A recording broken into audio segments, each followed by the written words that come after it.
Hello guys, so we're going to try and have a look at making the ident on Soundbooth.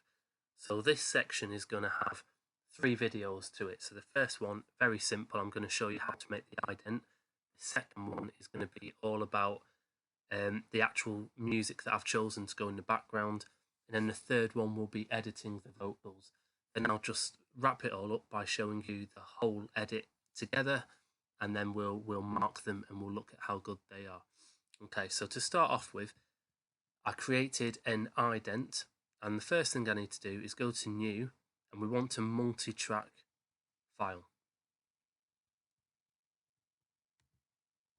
And that gives us at least 3 different layers to put music on. And that's really handy if we want things to sort of overlap and different sounds to be merged together. So that's really important.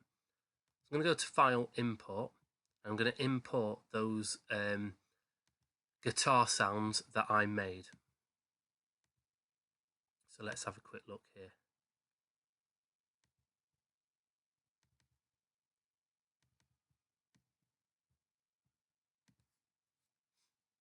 Okay, now one of the other things that I did was I had my slogan, and my slogan was actually in Spanish. Well, it was actually in Mexican, and I wanted to include that. So that's going to make up part of my ident. So I'm also going to import that.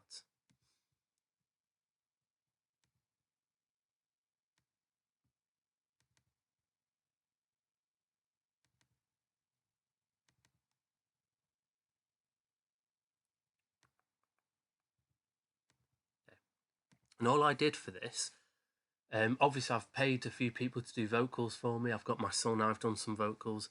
But for this one, I basically typed my slogan into Google, and I had Google Translate read it out. So it's not the most charismatic, but it sounds quite authentic.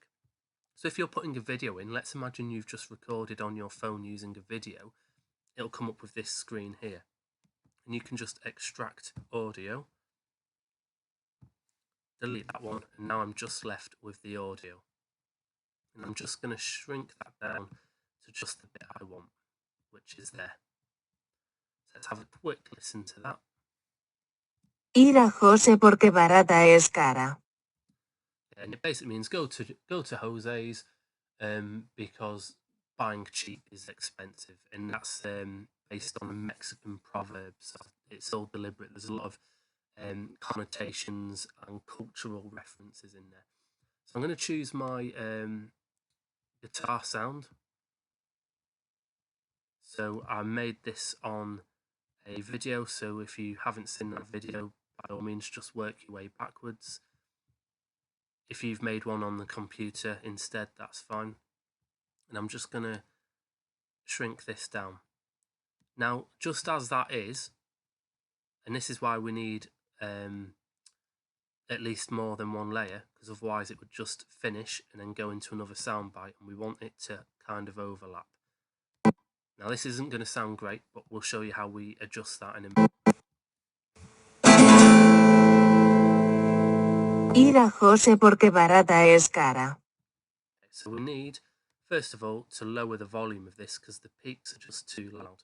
So as you lower the volume, we can actually see what it will look like in a darker pattern. So we just want to bring the peaks down a little bit. And the same with this one.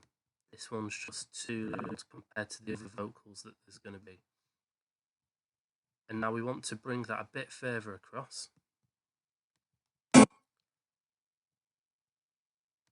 One of the other things that we can do is we can go into effects, and we can select little ways to reduce peaks or to make things sound a little bit nicer. Okay, I don't think I need to do anything for this one, but it's just something you can do if it sounds a bit tinny or a bit different. Ir a Jose porque barata es cara. Okay, so then to export that, File, Export, Multi-tracks, that means that it takes all of these. And as I say, always do it in MP3 if you can. Hit Save, and then basically hit Save again, and that will save it. Right, fantastic. So the next video will be about editing the